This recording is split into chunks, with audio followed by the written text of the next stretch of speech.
Hey, what's up, all Wrestling Fortune viewers?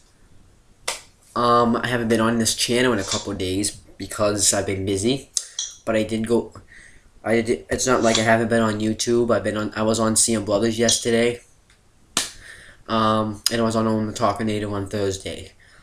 But today is gonna be my first. Oh, actually, no, my second time ever doing a 3-in-1 video, and there's gonna be a lot to talk about.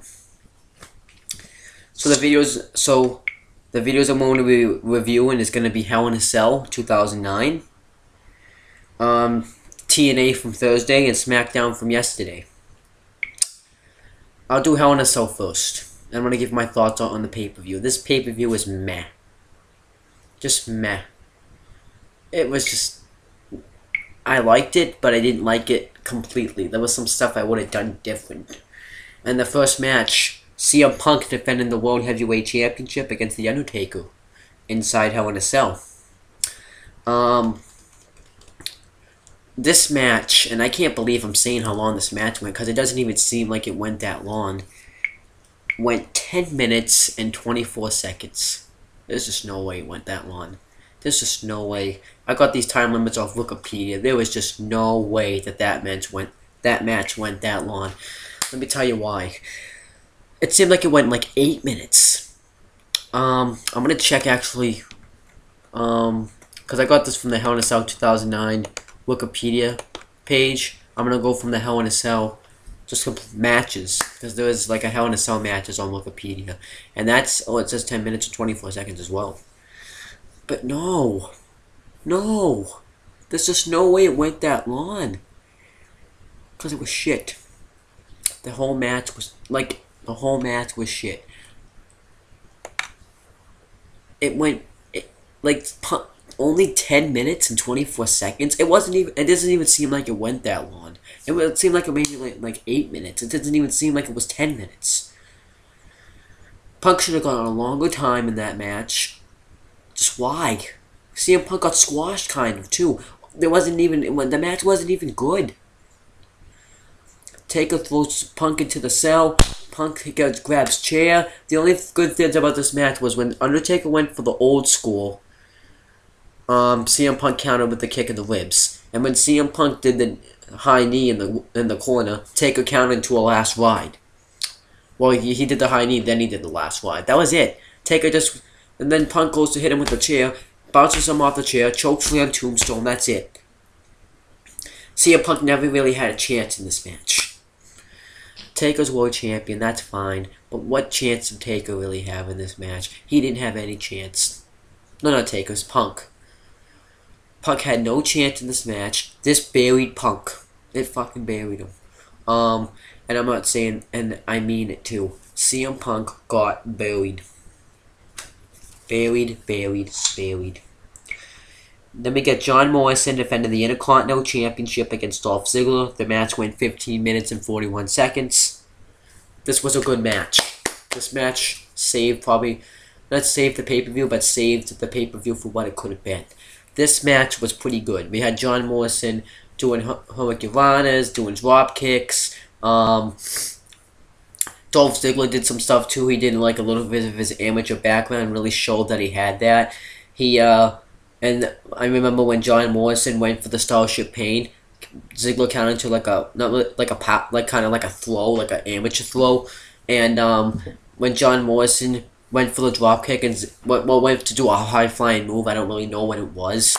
And Dolph Ziggler went to counter into a dropkick. Morrison caught him and slingshotted him into the ropes. That was pretty cool. Then John Morrison would end up getting like a knee to the face on Dolph and hitting the Starship Pain to retain the Intercontinental Championship. So I'm fine with that.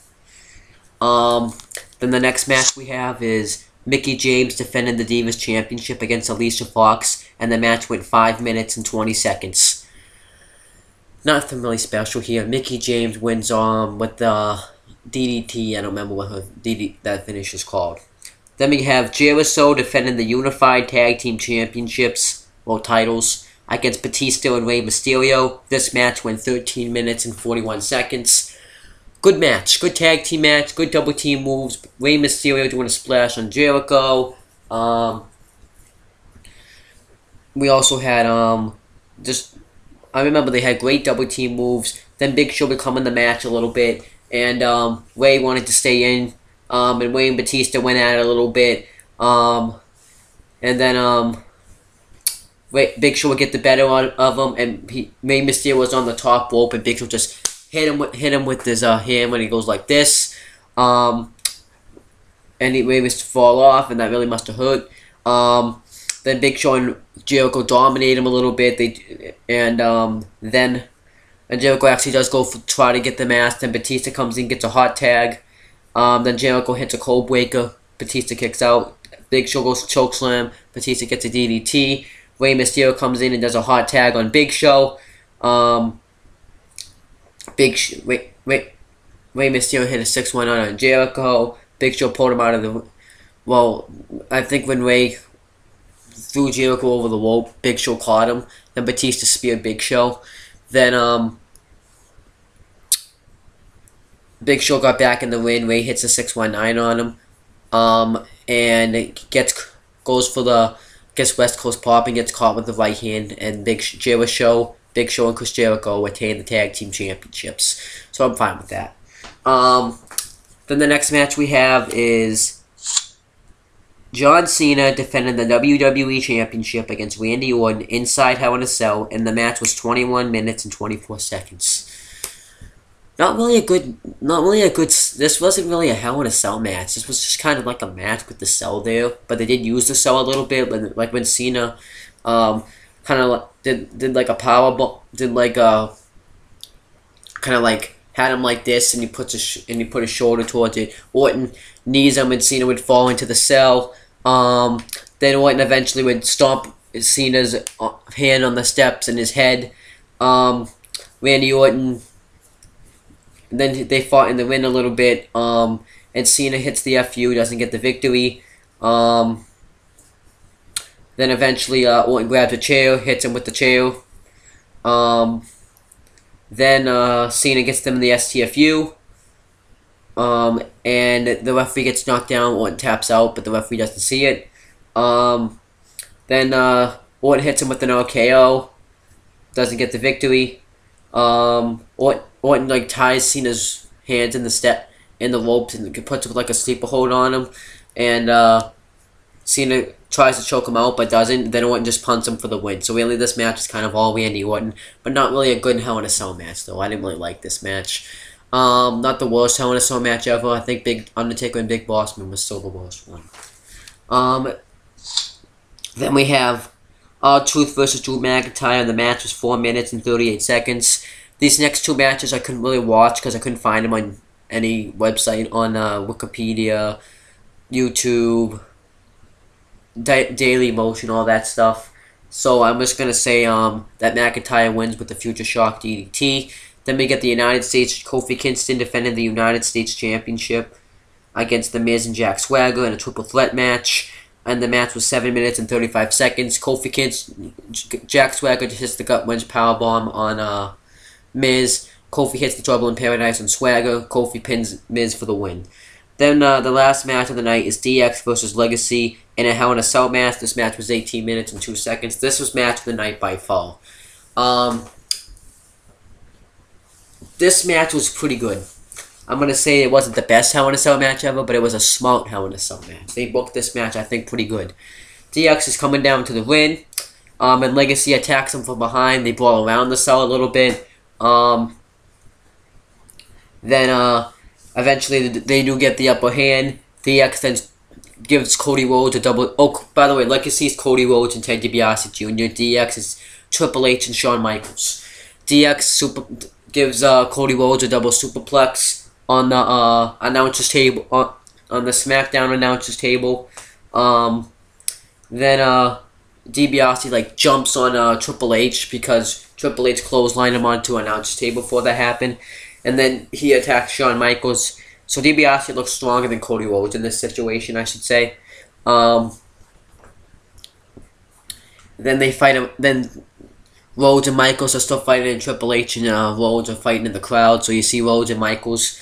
Rhodes throws Michaels into the barricade. They fight in the crowd a little bit. Rhodes goes to knee Shawn Michaels. He counters into a back body drop and it lands funny on his knee. Then Rhodes grabs the chain that locks the Hell in a Cell. And he hits Michaels off the knee with the chain. Then Cody Rhodes goes and attacks Triple H, hits him off the head with the chain. They double DD suplex Triple H on the steel. Cody Rhodes gives him a crossroads, so Triple H is knocked out. Then Shawn Michaels is near the cell. Legacy goes and tortures Shawn Michaels by slamming the door on his knee. Then after that, they get Legacy puts him back in the ring. Shawn Michaels realizes in a 2-on-1 situation he's free. So he tries to fight him off but can't. Legacy gives him they give him like a clothesline. I think DiBiase gives him a clothesline and Cody Rhodes gives him a chop block. So it's like a clothesline chop block. Then eventually Shawn tries to fight back. Shawn throws a chair at Cody Rhodes' face. Legacy is trying to fight him off, but Shawn Michaels is trying to fight him off by throwing him into the cell. Then Triple H finally realizes that he can't get in the cell. So then Shawn is doing the best he can to fight him off. So Triple H, as Shawn is fighting him off, is hitting the chain with his chair. He's just trying to get in there. Shawn does fight him off. He does hit him with Sweet Chin Music, because he throws Cody Rhodes into the cell. But Cody Rhodes pulls Shawn out of the ring and hits him off the back with the chair. Powerbombs him into the cell. DiBiase does the same thing. Triple H eventually just leaves because I guess he can't really have any help. So then DiBiase puts Shawn Michaels back, then into the post in the cell. Then Shawn Michaels is still trying to fight him off. Then DiBiase hits a drop kick while Shawn Michaels faces in a chair. Then Cody Rhodes gives does the figure 4 leg lock around the steel post, and DiBiase does the $1 Million Dream around the post. Triple H comes out with bolt cutters and cuts the chain of the cell. Then Triple H fights off Cody Rhodes and DiBiase for a little bit, but then Cody Rhodes attacks Triple H when he goes for the pedigree. Shawn Michaels tackles Cody Rhodes. Then Triple H and DiBiase are fighting. He gets thrown into the cell and pedigreed. They pull him outside the cell. They lock him out of the cell now. And then Triple H gives Cody Rhodes a spine buster. Shawn Michaels does an elbow drop while Cody Rhodes' throat. There's a chair around Cody Rhodes' throat, kind of what he did to Shane McMahon. Then Triple H and Shawn Michaels are setting up for. Shawn Michaels is setting up for Sweet Chin Music. Triple H is setting up for a Slughammer shot. They both do it at the same time. Then Shawn Michaels pins Cody Rhodes for the victory. DiBiase comes in and gets Sweet Chin Music, and then that's it. The X-Beat Legacy. So good Hell in a Cell match at the good main event, I think. Bad opener. This pay-per-view wasn't really that good. I couldn't see the whole pay-per-view though, so I don't really. The matches that I did see though were pretty bad, except for the DX Legacy match and maybe the Intercontinental Championship match and the Tag Team Title match. Not really the Hell in a Cell matches were good. The Divas match was kind of weak. So that's really it for that review. Now I'm gonna do TNA. It's like this is the first. So now this is my third video. So let me actually just delete this so I don't read anything I'm not supposed to. Now I'm gonna do TNA. So this TNA happened on Thursday, 10-18-12. And it shows you what happened at Bound for Glory with Jeff Hardy winning the World Championship, James Storm beating Bobby Roode, all that good stuff. Then we have an Aces and Eights promo. They're coming down to the ring. The leader's happy that they won, that they can finally have full access, that's Brotherhood. Then he introduces kind of Devon. Devon says that it's kind of trash talk to the fans. He says that that these guys have my back since day one. That he did it because Bully Ray, if you haven't forgotten, you ambushed me 2 weeks ago. Well, like when they broke up its tag came out only 2 weeks ago, and you powerbombed my son through a table. Then the TNA locker room comes out, and They brawl around a little bit. Hulk Hogan comes out, order restores, and Hulk Hogan says that Devon has to get in the ring with Sting tonight, and if he doesn't, I guess he's fired. So then he agrees to it. Then we have, then it shows the match at Bound for Glory with Jeff Hardy and Austin Aries. Then we see Austin Aries backstage, and it announces that we're gonna have a championship celebration with Jeff Hardy. And Jeff Hardy becomes Austin Aries said that he might bring some, because he's eating a cookie. He said, "Yeah, I might bring some cookies down there." So it's kind of funny. Hold on. Then you get. Then it kind of shows like a Halloween TNA shop. It's an advertisement, and I liked it because it shows Bully Ray. Chrissy Henry's afraid there's Taylor. It shows all the pretty much TNA locker room as zombies. So I thought that was funny. Then you get Hulk Hogan and Mr. Anderson backstage. He announces that he's gonna kind of do like what he does, like he's gonna pick 4 people to become the #1 contender for Jeff Hardy's world title next week. The first person he says is James Storm. And since Mr. Anderson has been kind of showcasing what he had, I don't really agree with this, but he picks Mr. Anderson as well. I don't really know why. Mr. Anderson hasn't really done anything lately, but I guess they're doing it as a favor because he got attacked by Aces and Eights. So Mr. Anderson's gonna also be there. And he also announces a match between Kurt Angle, Christopher Daniels, and Kurt Angle, Christopher Daniels, and AJ Styles. The winner gets to be next week's choice. Then Joseph Paul comes in and Hulk Hogan says, "Brother, you okay?" He's like, and then he says, "I have to talk to you alone about something." So then they leave. So then all the camera guys leave, and Mr. Anderson leaves as well. Then we get Robbie E. Then we got Samoa Joe defending the television championship against Robbie E. with Robbie T. This was a squash match. This match wasn't really anything. I don't like Robbie E. because he's just bad. So Samoa Joe just ends up retaining the championship by the rear naked choke. Then Robbie T tries to ambush him. He gets the rear naked choke as well, and then that's really it. Then we get Taylor and Jesse backstage. I don't really remember what happens. They talk about something about a couple breaking up. It's not really important. Then we get Taylor with Jesse versus ODB. ODB's talking to Eric Young as this is happening, and says that Eric Young is I guess Eric Young's at like a dinner, and it's like, that better be your mama you're talking to, and then ODB makes an entrance, says you better stay on the phone, you better not hang up. So then so ODB's gonna be talking on the phone if this match is happening. Then eventually ODB's kind of dominating.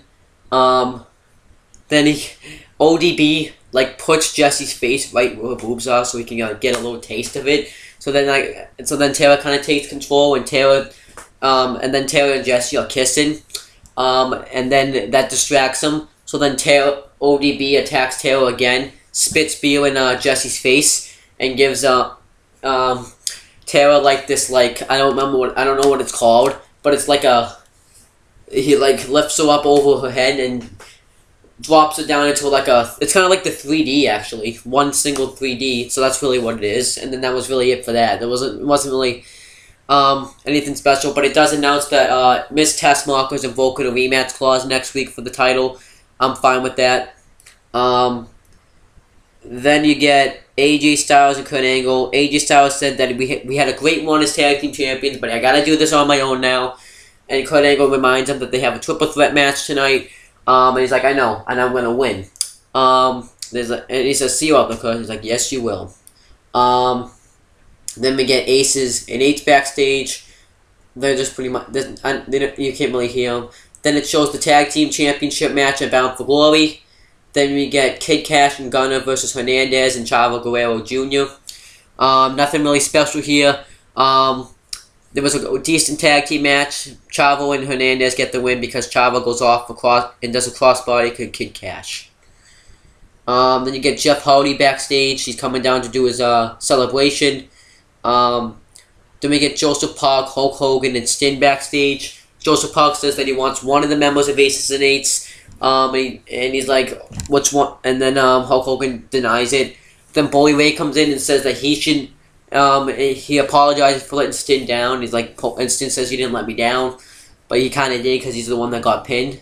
Then Bully Ray says that he should be the one facing Devon because he knows him the best out of everybody. Hulk Hogan says that you may know him, but I don't know anybody anymore. I wasn't expecting that. And then he says that he tells Bully Ray to get prepared for next week because he's also going to be one of the people picked for the world championship match. And he said that Sting's got this one, and Bully Ray says you need to learn to trust me a little more. And Hulk Hogan tells Sting to take care of what just happened, pretty much. Then it shows the match between Jeff Hardy and Austin Aries from Bound for Glory again. Then we get Jeff Hardy's celebration. He's happy that he's the world champion. I forget what he says, but Austin Aries comes out with balloons and cookies. And he gives Hardy the balloons. Hardy doesn't catch him in time, and he's like, "You gotta learn to be a little faster, Jeff." Gives him cookies. Hardy hits the cookies out of his hand. And he says that, "Oh yeah, you must not like cookies because that kind of ruins your girl body or something."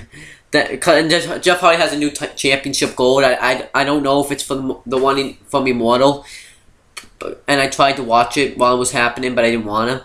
Then Austin Aries takes the belt, spits on the belt. Hardy punches him, goes for the twist of fate. Austin Aries escapes. That's really it right there. Okay, celebration. Austin Aries will. So it looks like they're gonna continue this feud. Then we get Christopher Daniels backstage. He's talking to someone saying that we lost. I forget what he says. He says something about the match tonight. I forget. We get Austin Aries. No, we get AJ Styles versus Christopher Daniels versus Kurt Angle. Winner will be considered the #1 contender to the World Championship match. This match was good, but I was expecting a little bit more from this match. So I'm gonna say we did get a flying moonsault on the outside. Angle lock. Kurt Angle reversing the Styles Lash into a back body drop. Then Angle eventually hits the Angle Slam on Christopher Daniels for the win. And then they kind of like Kurt Angle goes to shake his hand. AJ Styles just kind of walks away. So it looks like they might turn AJ Styles heel, which they should have done a long time ago, I guess. But I'm fine with that. We'll see what happens next week. Then we get Joey Ryan, Matt Morgan, and Hulk Hogan backstage. Matt Morgan says that he did this stuff because... I forget what he said this. I forget this backstage segment, to be honest with you. I think it was because that no one really had faith in me that I was big. So then Matt Morgan, Hulk Hogan says that I stood up for you when people wanted you to leave and stuff. That's really it. I don't really remember what happens. I just don't. But he does say that he's going to take out every member of his roster. Then James Storm's coming to the ring to do his promo. Then it shows Sting's Hall of Fame induction ceremony. Then it shows the street fight from Bound for Glory. Then we get James Storm's promo. He said that he finally beat Bobby Roode, and it was a year ago today that I won the World Championship. And he has like a bucket list. He's like, step 1, beat Bobby Roode. Check. Step number 9, drink beer. Check. Then he kind of skips to 1 and says, win the world title, because this is a bucket list since he came back. And he's like, and he says that he will win the World Championship. Bobby Roode comes out and says that they had one hell of a match, and you were like one hell of a competitor. James Storm says that he's that you're kissing my ass. It's like, I'm not kissing your ass. I'm better than you, James Storm, no matter how. I carried you. I'm the one that gave you the World Championship match. I did that. Then and then James Storm says, nope. super kicks him and says, "Sorry about your damn luck." And then his music hits. So that was pretty cool. So it looks like they're going to continue this feud, and I'm fine with that because both men kind of have a victory over another. Bobby Roode has more because he won the world title, and he beat him in a cage match, and he beat him in a fatal 4-way. And that's really it. But James Storm also has a lot to do with, has one win over him, so I'm fine with them continuing this. And I want to see. Then it's Devon and Sinner backstage. Devon's training for his match. Stin's just walking. Then it shows Stin's Hall of Fame induction ceremony again. Then we get Devon versus Stin. Not really a good match. In the commercial, and I'm gonna rant. And this is maybe like a nitpicky thing, but Stin hits Devon with a chair. But then when Stin gets him he hits the Scorpion Death Drop, and then he gets him in the Scorpion Deathlock. And then the Aces and Eights come down, and Devon gets disqualified. Shouldn't Stin have already lost the match since he hit him with a chair? Referee had a bad call right there, but then the TNA locker room comes out and they hit that Bully Ray tripped. I didn't really see him trip, but I'm gonna watch it again. Then they fight, and then they just fight. That's really it right there. They fight. That's really it. They have like a big brawl. There's nothing really special right there. So that's it for TNA, guys. What do I think about this episode? I think this episode was kind of lacking in the matches, but the promos were pretty good. So an okay, like a little okay episode. Next week should be okay though. Who do I I'm gonna give my prediction of who will get the title match. I'm gonna go with James Storm. But if it's either gonna be James Storm or Kurt Angle. I don't see it being Bully Ray. I wouldn't complain if it was Bully Ray or Mr. I don't see it being Mr. Anderson at all. I think that I think that James Storm will get it. And Bobby Roode will cost him the title again. Well, Kurt Angle will get it. Maybe AJ Styles will turn heel and cost Kurt Angle the championship. Well, maybe Bully Ray will get it in Aces and Eights, cost him the championship. Anything can happen. But now I'm going to get to SmackDown. So now this is SmackDown. We get Miz TV. He says that he's going to invoke his Intercontinental Championship rematch clause at Hell in a Cell. So we're getting a little bit of a rematch between Miz and Kofi from Hell in a Cell 2009. Then Team Hell No comes out and says, you know, when we were and Miz actually has a new T-shirt, by the way. I just noticed it now because this is the first time I've seen him wear it. It says "Haters love me," and on the back it says "Because I'm awesome." But then we get he pretty much says that Daniel Bryan's the problem, the reason why they're not getting along. Because when Miz was his rookie, he taught Daniel Bryan everything, but you wouldn't listen to me or something. Then Kane and Bryan argue about whose problem it is. And then he mentions the 45 seconds thing. Big Show comes out and says, if you ever mention 45 seconds again, I will like knock you out, make sure that no one can hear you. He gets behind Kane. Dolph Ziggler comes out and says that he's gonna cash in Money in the Bank in Hell in a Cell, and that he's gonna do it better. And then he said that it could be Sheamus or Big Show. Booker T, and then everyone starts arguing in the ring. Booker T comes out and says that he's gonna make a match. And Miz is like, "Oh, Booker, you're so predictable. You're gonna make a match, main event match between Team Hell No and Miz, Bryan, and Big Show." And it's like, "No, I'm gonna make 2 main event caliber matches." He makes Team Hell No versus Big Show and Kane. Then he goes to leave, and Miz is like, "Booker, you forgot the other main event match. There's 2." So then he makes Miz versus Randy Orton. They have that match right now. Okay match. Orton wins with the RKO. But it made Miz look good. Then you get Sheamus backstage. He comes and talks to Teddy Long, and he says that he's upset that Sheamus and Mary Barrett's matches have been getting interrupted by Big Show. So he wants them to have a match, another match. But then Wade Barrett, Teddy Long says that he's going to make it a match where no one can get involved. And I actually would have made it a cage match. I was thinking steel cage match, but he makes it a lumberjack match. And then they fist pump, and it's like, and then Teddy Lon's like, I be a player.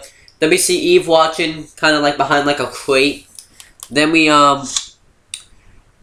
get Team Rhodes Scholars versus Justin Gabriel and Tyson Kidd. Pretty good tag team match. Very enjoyable, I think. We get Justin Kidd doing Justin Gabriel doing a crossface to Tyson Kidd and Gabriel. One of them did it. I don't remember which one, but one of them kicked Rhodes in the face. Gabriel goes for the 450, misses. It was really a fast-paced match. Well, he doesn't miss. Damian Sandow pulls him out. Gabriel does a suicide dive and gets Sandow. Cody Rhodes gives him like a clothesline, and then they fight. Then they fight in the ring. Cody Rhodes and Damian Sandow take over. Tyson Kidd gets a hot tag. Sandow tags in Rhodes, goes for the sharpshooter. Rhodes hits him with a beautiful disaster kick for the win. Good match. Good tag team match. Good job showing your tag teams. Then we get Booker T and Eve backstage. Teddy Long comes up and gives the idea that Sheamus had. And then Eve says, I already had this match. I had that match planned for a week. So Booker T says, yeah, Teddy, you shouldn't be stealing people's ideas. Uncalled for. I expect better from you. So then they have a meeting. Eve walks off with Booker T. So that makes Teddy Long look like a bad guy. And then he grabs Eve's iPad and and I guess he finds something bad. So I wonder what it's probably gonna be something bad. It's either how to take over SmackDown, or it's gonna probably be her attacking Caitlyn. Then we get Big Show and Dolph Ziggler versus Team Hell No. Awesome match. We get Big Show really looks strong, I think, in this match. And so did Team Hell No. Maybe Dolph a little bit. Big Show spears Kane. They dominate Kane a little bit. Then Bryan comes in, does the no kicks. Goes for the big one. Big Show gorilla press. Big Show throws him over the top rope. Then they dominate Bryan a lot. Then eventually Kane gets the hot tag. And Ziggler does a neck breaker. Big Show does fists. But then, and Bryan actually looked like a face in this match, like on Monday. I wonder if they're going to turn Bryan face, or maybe just keep him heel. I don't know. But then Kane gets a hot tag. Kane goes for the win. Bryan doesn't. Bryan comes in. He also gets a hot tag. Big Show comes in because and catches Bryan when he goes to jump off the top rope. Kane knocks him off. Bryan gets Ziggler in the label lock, and Ziggler taps out. Then they go on the ramp and say, I'm the tag team champions. Then Rhodes Scholars attacks him from behind. And then that pretty much just gave away who's going to win the match now on Monday Night Raw. Because of that thing. They should have done that later. Well, I think they were planning on doing it this SmackDown. But it looks like that Rhodes Scholars is going to defeat Sin Cara and Rey Mysterio. It's kind of sad. Then you get Ted DiBiase Jr. versus Antonio Cesaro. Pretty decent match. Cesaro wins with the neutralizer. Good match. I'm losing my voice. Then we get... Let me see. I think I have this right. Heath Slater with Jinder Mahal and Drew McIntyre versus Brodus Clay. They cut a promo, but I kind of forget what they say. Then Heath Slater wins with, like, I don't know what his finisher is called, but he wins. Then that's really it. Then we get Wade Barrett interview. He says that Wade Barrett's making a mistake. No, Sheamus is making a mistake taking this match with me tonight. He's gonna get hurt tonight. And he said that if Big Show wins the World Championship, Wade Barrett expects a favor, so that means a World Championship match. Then we get... We get Caitlyn back. We get Natalya versus Layla with Eve Torres in commentary. I couldn't really focus on this match because of Eve Torres on commentary, and they showed Eve Torres more than them. But I know that Layla wins off a kick. Then we get Caitlyn backstage, and Teddy comes and shows her what's on the iPad, and then they take a picture of it. Caitlyn tells her to put it Eve's iPad where he found it. I don't know what they're gonna do with this. Then we have Wade Barrett versus Sheamus in a lumberjack match. Pretty good match. Wade Barrett did dominate a lot. Then Sheamus would do his comeback, go for brogue kick. I think the band pulled him out of the ring. Then Sheamus does a high flying move. Then Sheamus shoulder blocks Wade Barrett, clotheslines him. Well, does like the gut, but does clotheslines him with his gut. Goes for the knee. Barrett does an elbow. Super kicks him while he's on the floor. Doesn't get the pinfall. Then Wade Barrett gets thrown outside the ring. All the lumberjack goes to attack Wade Barrett. Wade Barrett punches him. All the lumberjacks stop brawling. Wade Barrett and Sheamus are back in the ring. Kane and Bryan's pyro hits, and they go for Rhodes Scholars. Cody Rhodes tries to escape. Sheamus throws Cody Rhodes out. Wade Barrett collides with Rhodes. Sheamus hits the brogue kick on Barrett for the win. Then Kane and Bryan are chasing Rhodes Scholars outside the ring. Ziggler hits the zigzag on Sheamus, goes to cash your Money in the Bank. Big Show knocks him out and says that, look at Dolph right now, that is your fate at Hell in a Cell. Then that's it. So good SmackDown this week, good TNA, decent TNA, not really a great, I don't really, meh TNA. It was a meh TNA. And a meh Hell in a Cell, 2009. So that's pretty much all my thoughts on those videos, guys. Subscribe to this channel if you haven't, like the videos, and like the page on Facebook, add me as a friend, follow me on Twitter, subscribe to CM Brothers, like the videos, comment on those, and also subscribe to Owen the Talkinator and do the same thing with that. But that's pretty much it, guys. I'm either gonna go watch Hell in a Cell 2010, or either my friend Adam will come over and we'll do some stuff with CM Brothers. But that's pretty much it, guys. Peace out. I didn't click the mouse enough. Peace out.